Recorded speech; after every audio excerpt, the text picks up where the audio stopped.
9, 8, 7, 6, 5, 4, 3, 2, 1.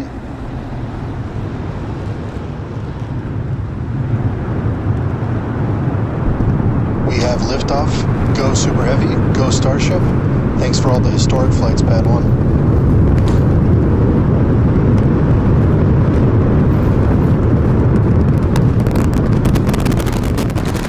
Vehicles pitching downrange. Booster Raptor chamber pressure nominal.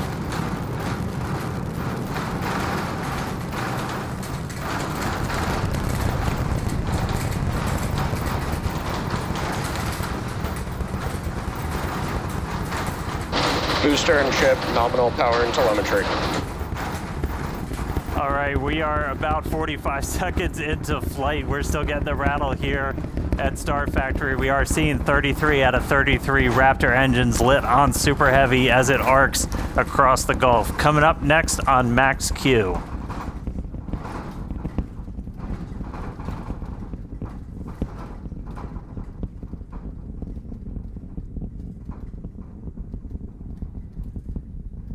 Max Q. So at this point, we've passed through that period of maximum aerodynamic pressure. The next thing we're looking forward to is going to be hot staging. So we've got 33 out of 33 Raptors lit. Super Heavy makes its way uphill. Hot staging is going to be coming up in just a little over a minute. At that point, we're going to see all but 3 of those Raptor engines on Super Heavy shut down. Our version of MECO. Most engines cut off instead of main engine. And then after that, we're going to release the clamps that are currently holding Starship to that hot stage adapter. It's then going to ignite its 6 Raptor engines to push it away from Super Heavy and then start making its flight uphill. So in about 30 seconds, we're going to see the engines start to shut down on Super Heavy. You'll see them kind of shut off in separate banks until we've just got those 3 center engines that never stop running for this process, and then looking for 6 ship Raptors. All right. MECO coming up in about 10 seconds.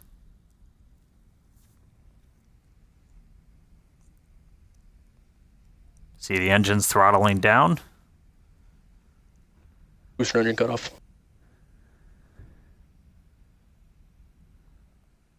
Ship ignition.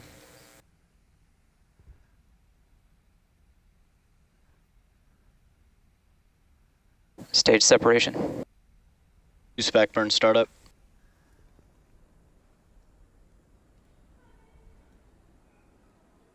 All right, successful hot staging maneuver. So we've got 12 of the 13 engines lit back up on boosters, so it's doing its boost back. Real excitingly, though, we've got 6 out of 6 Raptors lit on ship there, so it's now going to continue to make its ascent into outer space. Meanwhile, this boost back is happening. We're using those 13 engines, so everything, well, 12 out of the 13, and then we go down to 3, and then we're going to shut down for the end of boost back. That's sending Super Heavy back towards its planned splashdown zone in the Gulf. Right after we finish this boost back burn, we're also going to separate the hot stage. This will be the final time that we're doing this. All right, there's the end of the boost back burn. We should be seeing the hot stage. There.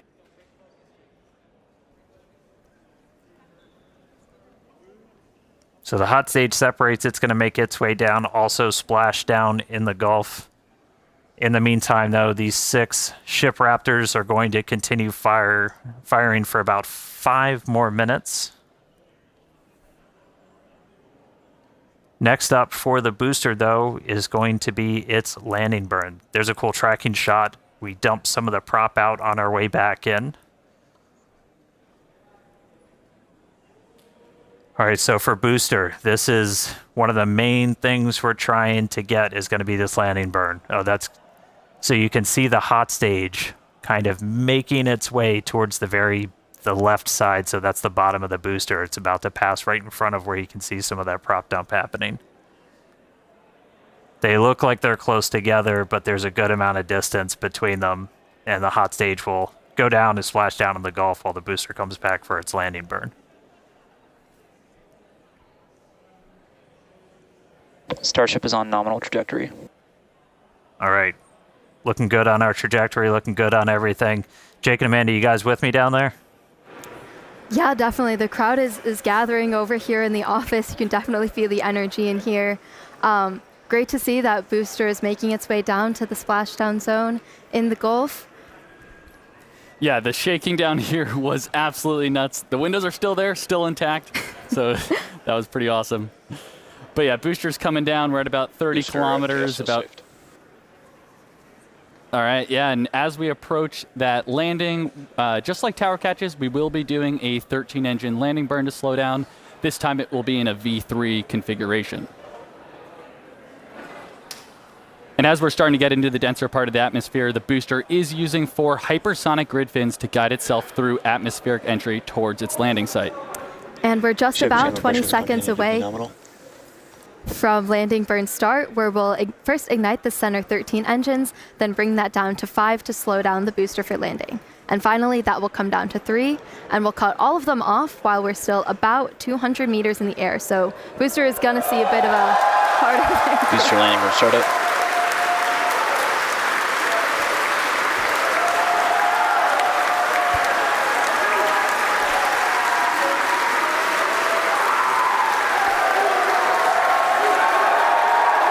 Booster landing burn shutdown.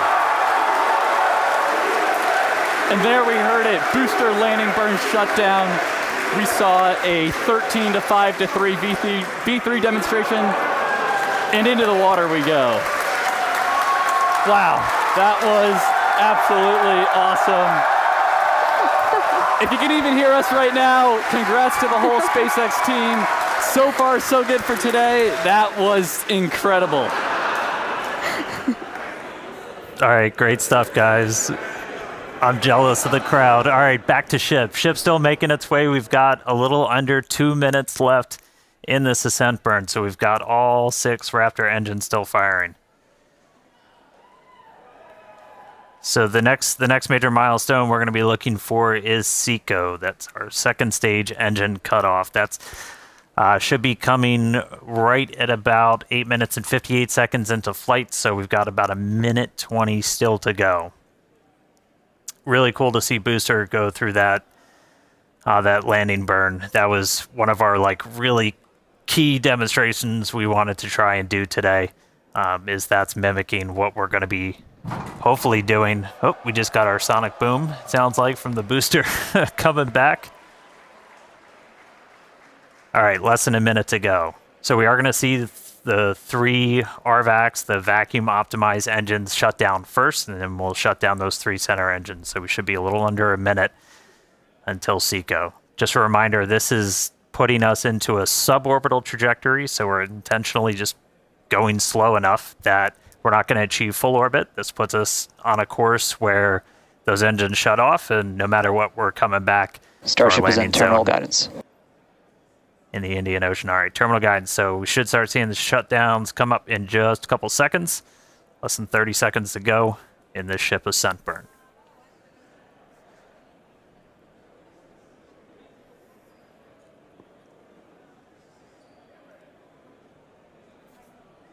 All right, RVACs have shut off. 3 more to go.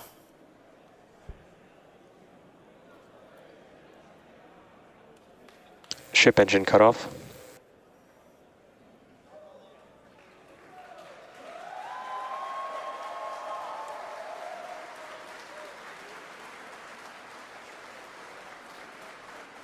All right. All ship Raptors have shut down. Nominal orbit insertion. You just heard nominal orbital insertion, so we are on the path that we wanted to be. So we've got a ship back in space, a whole lot planned for it, lots more still to come. Great seeing Super Heavy make its way to the water, but I'm excited to see what ship can do in space. How's everybody doing down there?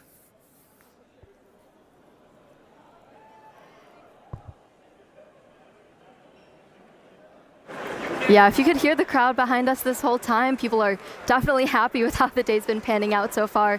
Definitely exciting to see Starship safely in space, and super pumped to see all the team's hard work in action here today. Yeah, and we guaranteed it at the start of the show, but it has been an awesome day so far. It's crazy. All this has happened in just 10 minutes. All the objectives were met on the booster, including that V3 style landing burn. So now all eyes are on the ship as we get ready for our in-space objectives.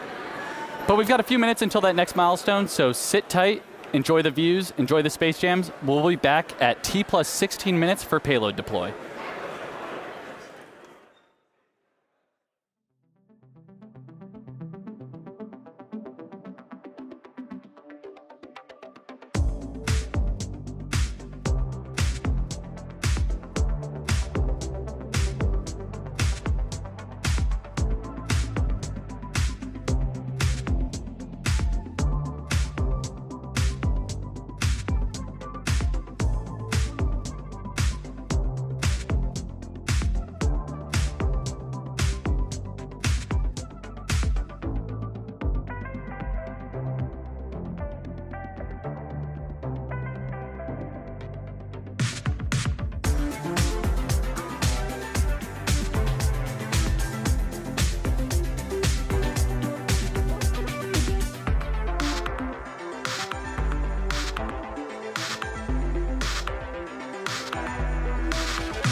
All right, welcome back, everybody. If you're just now joining us, where the heck were you? But we are getting ready for payload deploy. That's going to start once we get the payload door open. That should be happening, or at least starting, within the next minute or so. It's been a really cool flight so far. Quick look inside the payload. We've got 8 Starlink simulators getting ready to make their way into outer space. But great flight so far. Booster able to make it all the way to its splashdown and landing burn experiment, so that was really exciting to see. We got ship on orbit, nominal orbital insertion, so right on the money with its trajectory. And now we're ready to start tackling a couple of in-space objectives. So next up, we are currently venting down the nose cone, essentially the payload area of Starship, as we get ready to open up this payload door. We were able to do this successfully for the very first time on our last flight, on Flight 10. Oop. Hal got ahead of me. Looks like he's opening up the payload door already.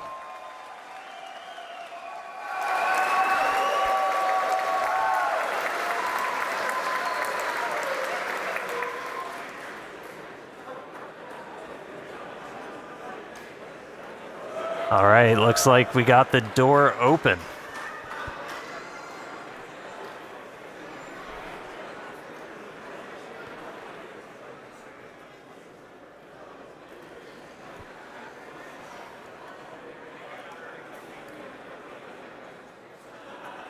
All right, so payload door is open. Next up, going to be to start deploying these Starlink simulators.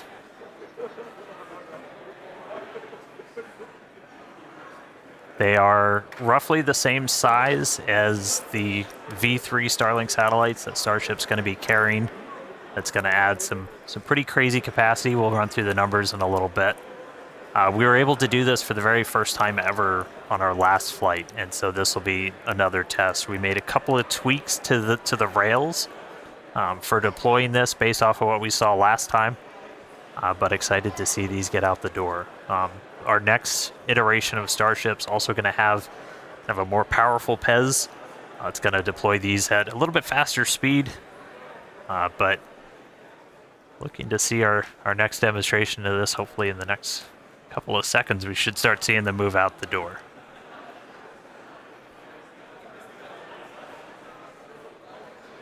I mean, that view on your left, so you're basically, that would be if you were sitting at the very top of the nose cone looking down. So there's kind of a short stack. There's 4 on either side, so 8 total. When we start flying Starlinks, for their actual deploy missions, we're going to be carrying stacks of about 60. So much larger stack once we start flying these operationally, but still doing a little bit of a short just for this payload deployed today.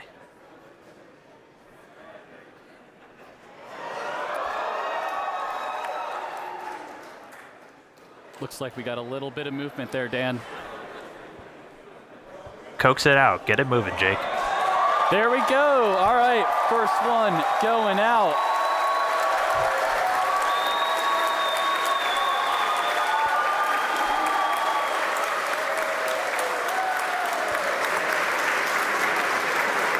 All right, first one's deployed.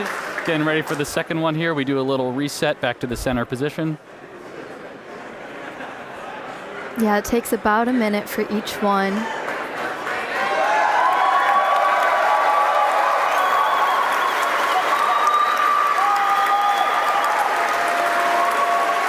Looks real smooth too. They made a couple of tweaks to those rails. If you watched the last ones, it had a couple of bumps on the way out, but moving out super clean this time.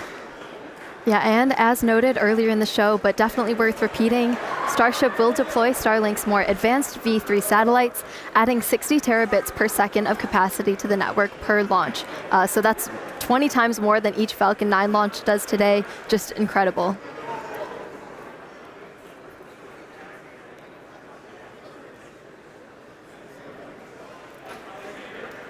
Yeah, and anybody that's been following Starship, you know Starlink's kind of the MVP for these flight tests, where it's not only giving us the views we're seeing right now, but also just real-time data through every phase of flight. So We've got a couple dozen cameras on Starship. We've also got a bunch of cameras spread across the globe, including out in the Indian Ocean where we've got our fun buoys floating. There goes another one.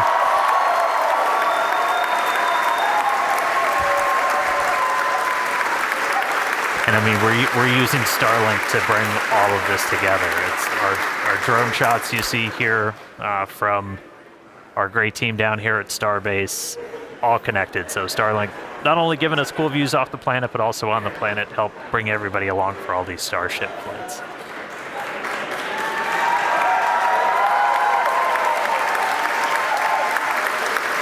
I think that's number 4. Somebody check my math.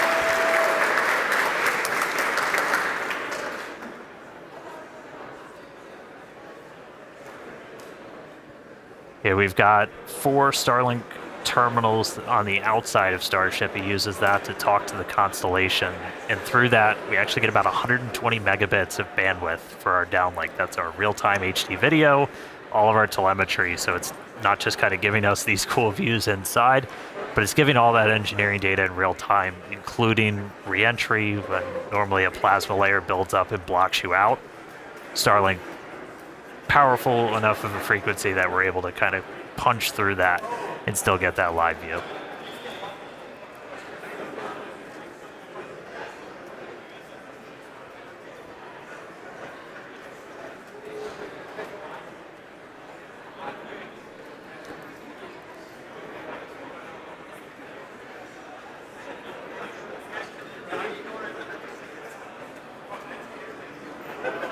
All right, next one out the door.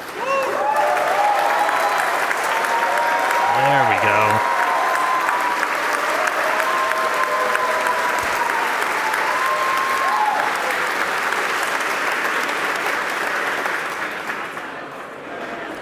All right, yeah, Starlink is the world's largest satellite constellation operating in low Earth orbit to deliver high-speed, low-latency broadband internet. This provides internet access to people around the world, many of who have never had connectivity before. Oh.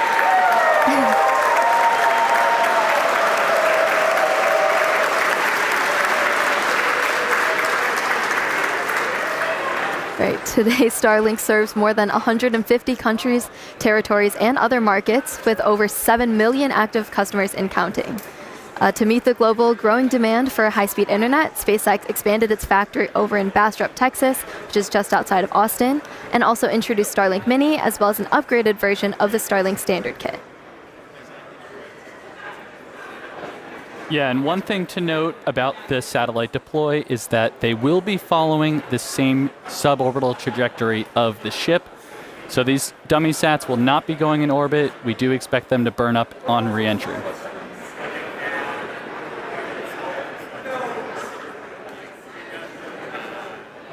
All right, couple more to go. I promise one of these days we'll deploy in daylight. But we're basically trading deploy in the dark so we get those re-entry views for the daytime.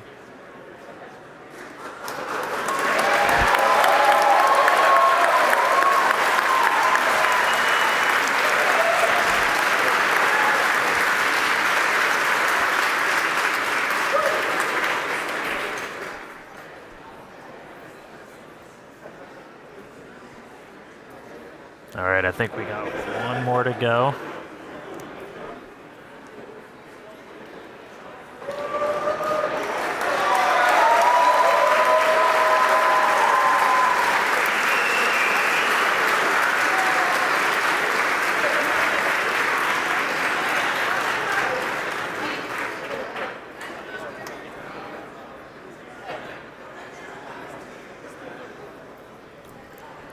All right, now with payload deploy complete, Starship will now close its payload door and continue to coast around Earth to the Indian Ocean. We still have a ton of major events to come today, including Raptor Relight at about T plus 37 minutes.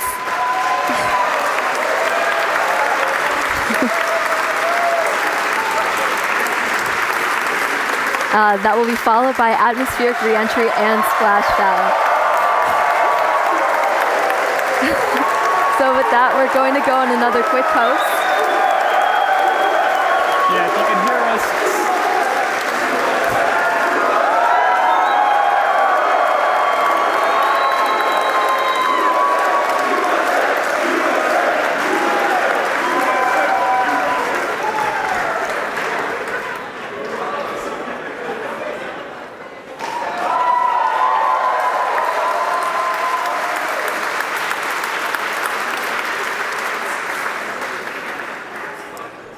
right, with that payload door closed, we're going to sit tight, enjoy the views, and enjoy the space jams. Again, we'll be back in just a few minutes for Raptor relay, and then head back for reentry.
right, welcome back everyone. If you're just joining us, you did miss some exciting stuff because Starship successfully deployed its second ever payload, 8 Starlink simulator satellites.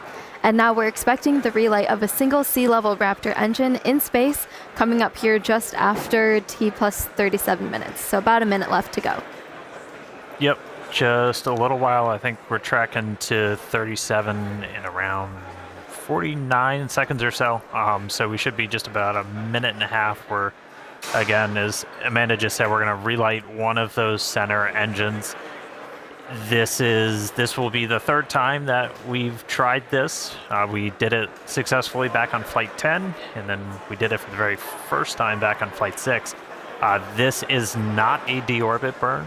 This is demonstrating essentially all of the systems you would need to do a deorbit burn. So that's obviously your Raptor engine, and then also your header tanks, your smaller tanks in the nose cone, where we have liquid oxygen, liquid methane in a smaller, more easily pressurized container, which we can use for on-orbit burns. And we're also going to tap into those when we do our landing burn. So this will be a critical capability. Once we go to full orbital missions, you'll have to do a deorbit burn to break out of orbit, send it back down to Earth. But in this instance, we're already on our way back down towards Earth. So this is just going to demonstrate the capability of turning one of these engines on. We should be coming up in just about 20 seconds or so, looking for one of those Raptor engines to turn back on. They've been off since we completed that successful ascent burn almost 30 minutes ago. Here we go. Oh, Raptor ignition. And shutdown. All right, there was that Raptor relight. Looks like engine 3 full duration. As Dan mentioned, that's a third attempt, and we just did it 3 times in a row. So congrats to the team, the ship team, Raptor team. And then there we heard nominal second orbital insertion. All right, so congrats everyone on the milestone. That was awesome to see. We're 3 for 3. We're going to take another break, and we'll be back for re-entry at about T plus 45 minutes. We'll see you soon.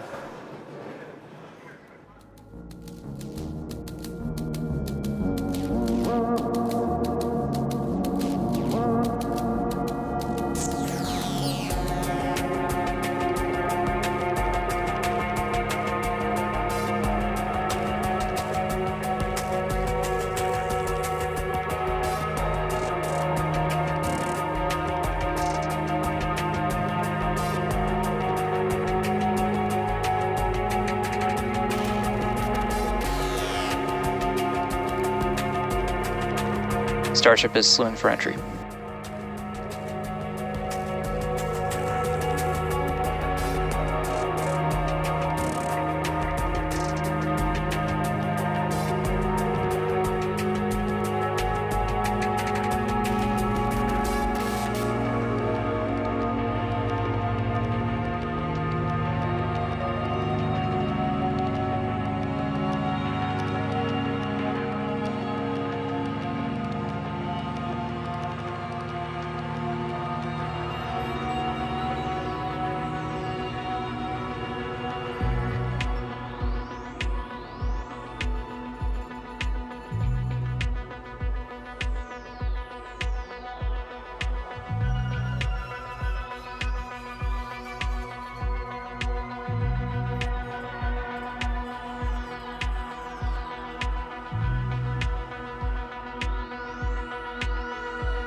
Starship is approaching entry interface.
Ship is starting entry, good attitude.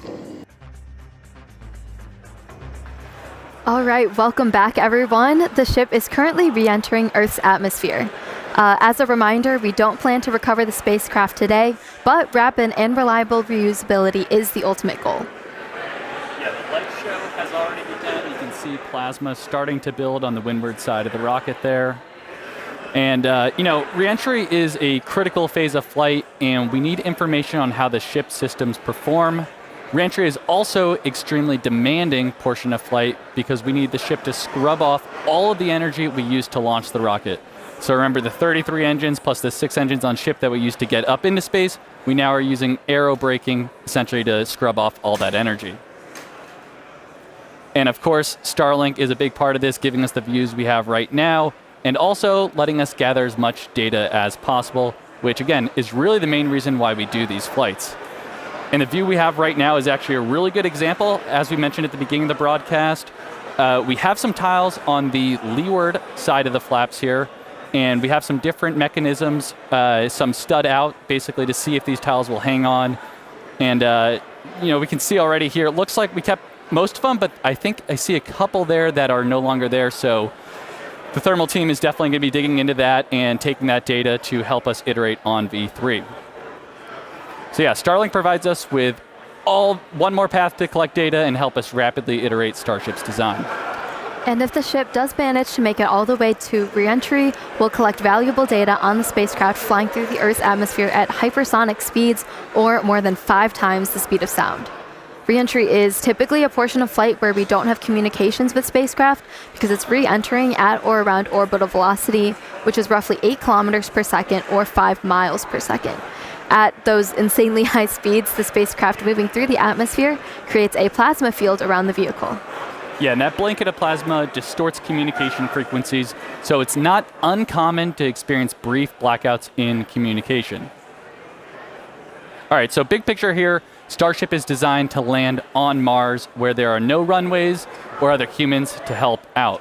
So that means we need to do a propulsive landing instead of a more traditional means like parachutes, which is what our Dragon spacecraft uses, or a runway like the Space Shuttle. Propulsive landing enables more rapid reusability. Now, as the ship makes its way back to Earth, we should start hearing some callouts. When we hear entry max heating and entry max Q, that means the ship has made it through the maximum heating and aerodynamic loads it will experience as it returns. So if it makes it through all of those, that's a pretty good sign that we're doing well. Yeah, and we heard flaps have control of the vehicle now. Okay, there's a great shot there. You're starting to see the plasma build up.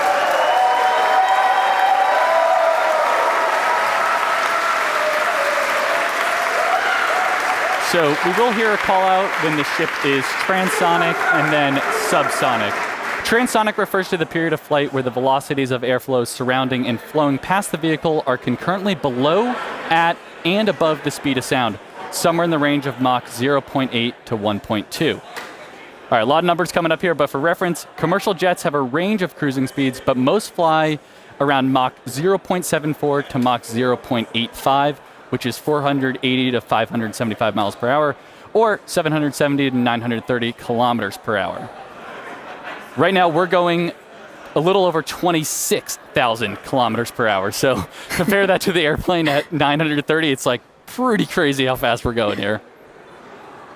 All right, and after we hear the call out that Starship is transonic, we should hear the call out that Starship is subsonic. Subsonic, of course, refers to the speed that is much less than the speed of sound. So at that point, the ship's velocity will be starting to slow down, and we'll be looking a little bit more like some of our suborbital flights from, at this point, almost 5 years ago. Yeah, so re-entry so far is looking pretty good. You can see that plasma field. Also, again, with those missing tile experiments, especially, we're putting the ship through a lot today, but things are looking pretty good so far. Yeah, we're looking good. I do want to remind people that we are pushing ship to the limits. We've done a lot of these missing tile tests. We did it back on Flight 10. Every time we do it, we throw something new and the ship makes it through. This time, we're really pushing it. We've removed these tiles in some of the spots that see the highest level of heating. And we remove tiles that have zero backup protection underneath. So there's essentially just bare steel. It's one of the heat of re-entry. And so do not be surprised if this is not a very smooth flight on the way down. But again, this is intentional. We are trying to find what are the limits for a ship. How resilient are we to these different issues that could pop up? If we lose a tile anywhere in the vehicle, we want to know what that ultimate impact is going to be. So we've got a couple missing. We had a bunch pulled over the primary fuel, the LOX tanks, everything. This one, we've got a tile missing right on top. So that's going to see some of the highest temperatures during this re-entry, and there's just bare steel right underneath it. So we're going to see if Starship's robust enough to pull through that. Also have some tiles missing around the aft flaps, specifically on the leading edge. So again, we're getting a really good look right at the leading edge. That's getting really intense heating. So again, gonna see if it can make it through. See if all the flaps hold on, see if Starship holds together. But definitely could be a bumpy ride, but this is why we're flying. This is why we're flying in this part of the world. This is why we're putting Starship through these flight tests to really understand what its limits are. So we can then move on to the next thing, which is going to be bringing ships back to the launch site for a catch. But for now, still on this suborbital, the light show continuing. Keep following it in. I think we got about 15 minutes until splashdown. Yeah, Dan, it looks, you can see our speed our speed indicator in the bottom left there. It looks like we're starting to scrub off velocity a little bit quicker. Ship is entering the peak heating phase of flight.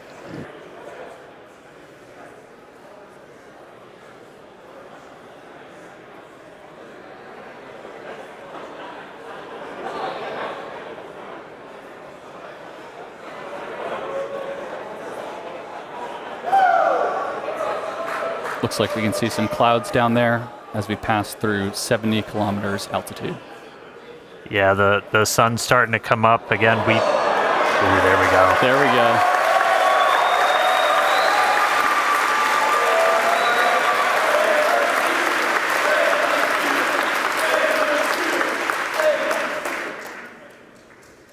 Skirt is intact so far this time. If you watched Flight 10, you saw we entered with a little bit missing.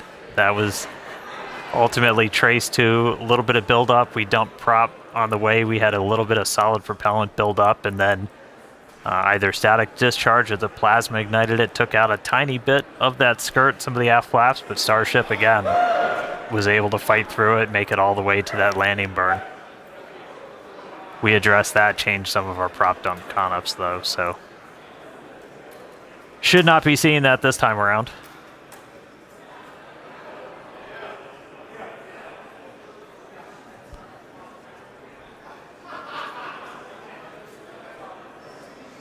And as a reminder, in addition to these missing tile tests, we're doing kind of a unique flight on the way in. It's going to do what we call a banking maneuver. So while we're still going supersonic and even hypersonic, we're doing kind of a banking turn. And then we'll do a pretty aggressive turn right as we get into the subsonic and start doing our belly flop. And that's designed to essentially be the approach that we would do on a return to launch site and a tower catch. So don't be surprised if we see the ship start to turn and make a few maneuvers as it makes its way down to the Indian. And fun fact, even though we're doing all this turning, we're essentially targeting the exact same spot in the Indian Ocean we went to last time.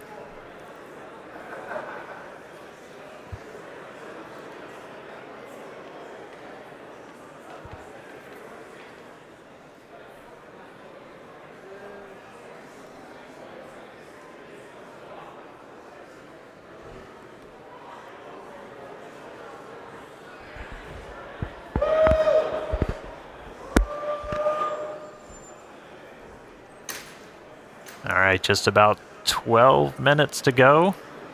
Still looking good.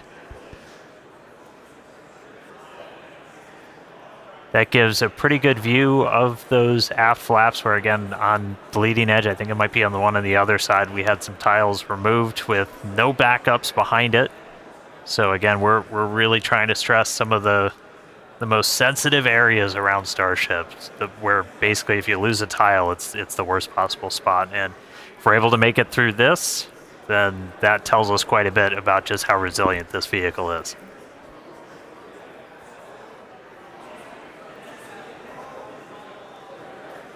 Yeah, and that shot we just had earlier was looking at what we call the business end of Starship with all the Raptor engines. And those are the engines that we're going to be expecting to light for that flip and landing burn, hopefully in about 10 minutes once we get through reentry. Yeah, there we go.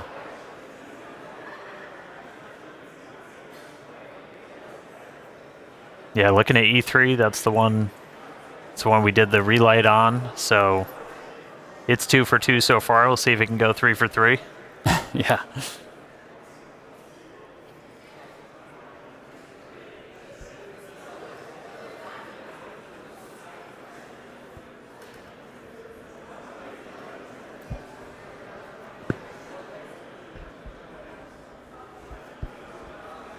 All right, we can see that speed just continue to bleed off under 20,000 kilometers an hour.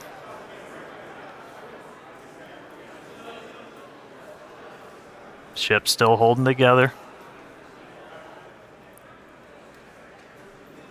Yeah, and if you look in the bottom right, looks like we've made it all the way to the Indian Ocean. We're coming up kind of near Australia, the west side of Australia there, so pretty crazy. We're only 56 minutes in, and we've made it all the way, halfway around the world.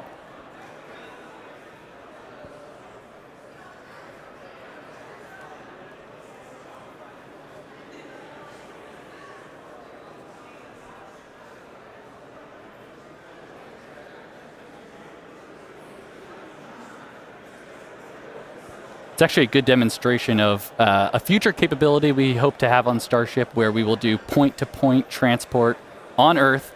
So essentially travel anywhere in the world in about an hour or so, which is going to be pretty crazy. Imagine going from New York to Sydney in 1 hour instead of the 20 hours it takes currently.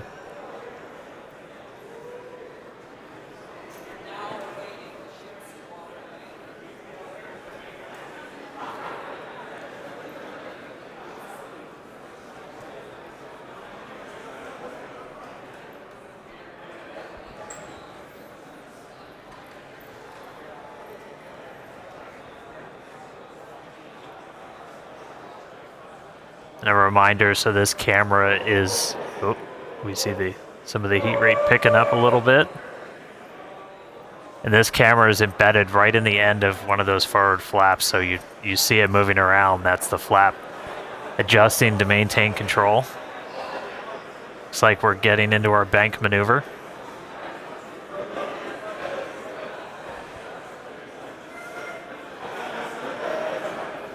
Now power sliding through the atmosphere. External temperatures are coming down.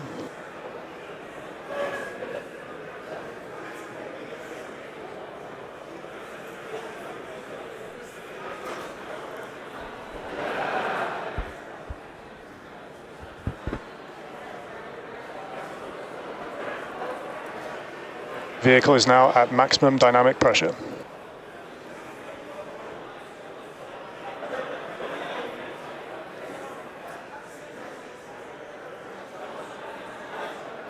All right, that was basically our reverse max Q, so most aerodynamic stress that it's going to see during re-entry, we just passed through it. So we're past that, we're past peak heating.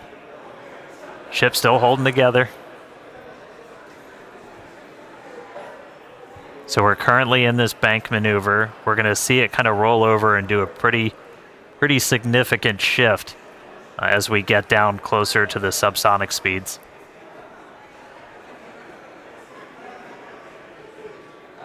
Yeah, and that bank maneuver that Dan's mentioning is all in part of us to learn about the guidance, navigation, and control for return to launch site missions. So in the near future, we're hoping to return the ship back to the same pad we just took off on 59 minutes ago, and we've got to do some of these pretty dynamic bankings to make that trajectory work out.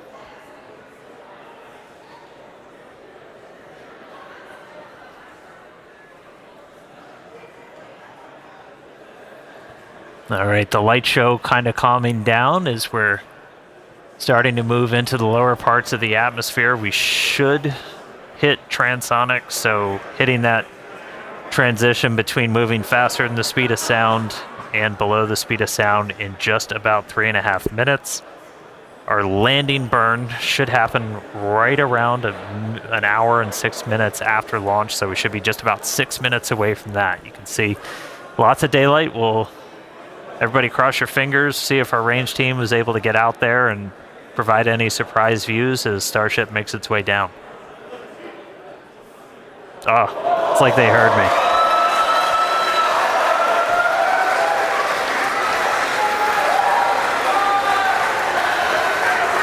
Ready and waiting, let's go. Dan, you just spoke that view into existence there. And again, all brought to us by Starlink. Maneuver has started. All right, there we go.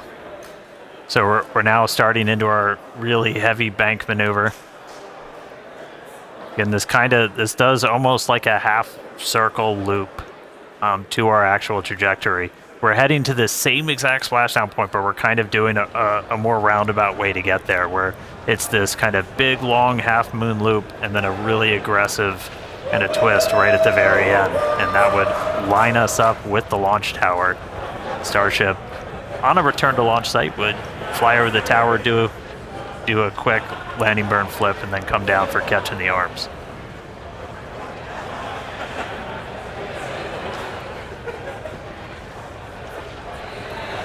How about that S38 decal there, staying strong on that view we just had?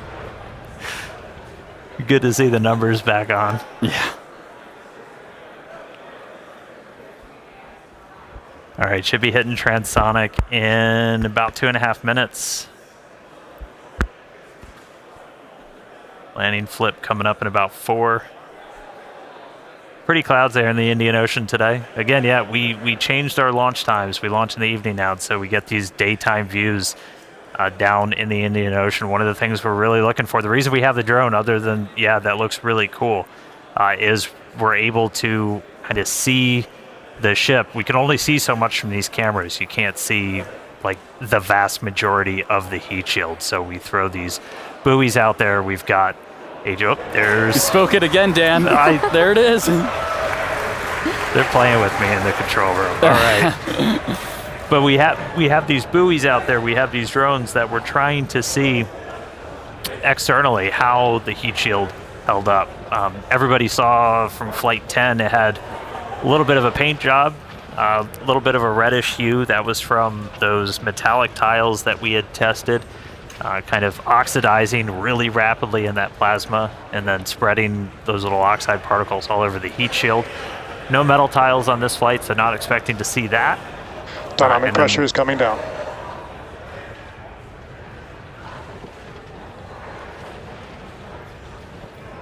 Hope nobody gets seasick. All right, coming up on transonic shortly. About 2.5 minutes of landing burn. Yeah, and once we get to around the 15-kilometer altitude mark, that's where we have a lot of flight history. Starship is transonic, starting the belly flop phase of flight. Yep, that belly flop phase that we perfected in the suborbital campaigns, we're entering that now.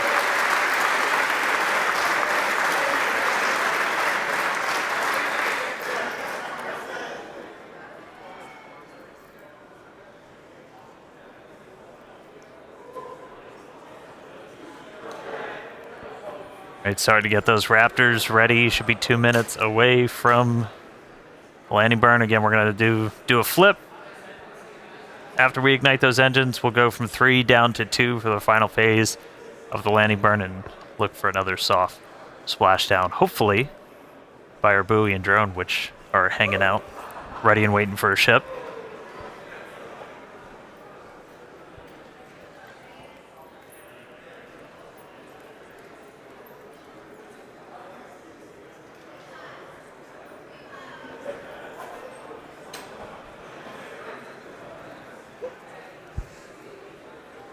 Seeing all 3 center engines have entered the chill phase.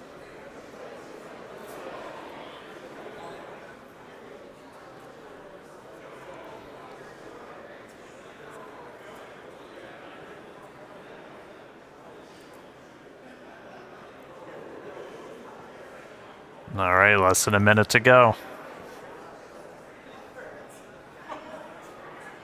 The ship is making its turn for final approach. And here's this kind of aggressive final turn that would essentially position it so it's right behind the launch and catch tower.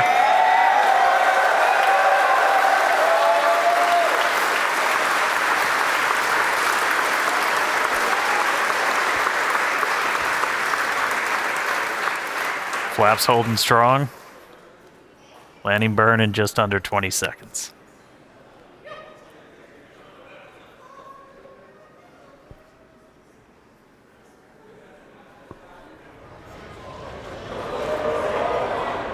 Ship landing startup.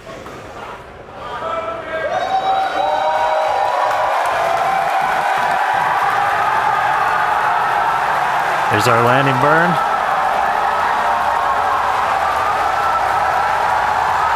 Three down to 2. Starship has landed.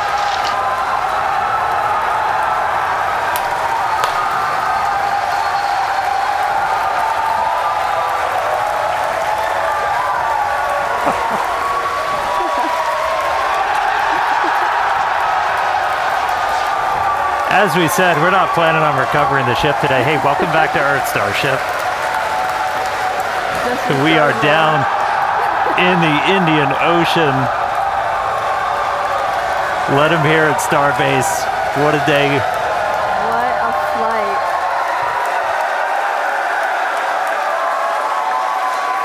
Oh. All right. Welcome back to Earthship.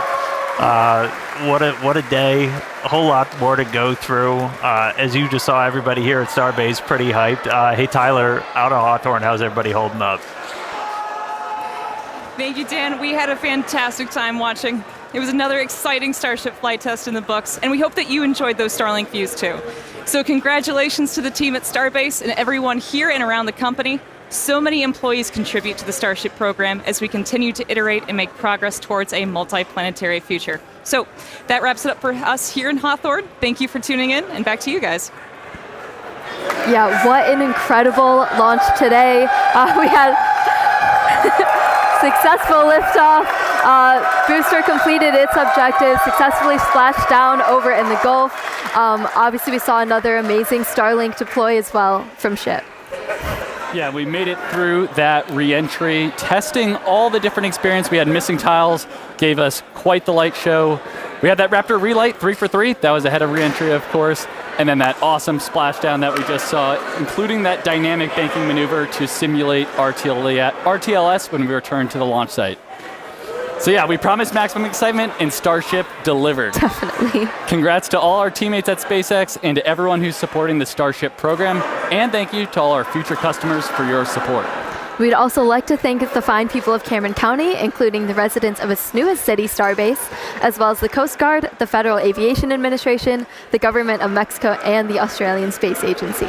Yeah, be sure to follow SpaceX on X for updates and about more of the exciting views we didn't get to feature on today's broadcast. And if you're interested in more launch coverage just like this, head over to spacex.com/launches for the most up-to-date information. All right, I will take us out. Hey, congrats, Jake and Amanda. You guys did amazing. Great job. All right, today we launched the world's biggest rocket, knocked out all of our objectives. Shout outs to every single person who made this look easy. Thank you to everybody tuning in. We're going to see you back here for the very first flight of our next generation Starship. So we'll see you then. Good night.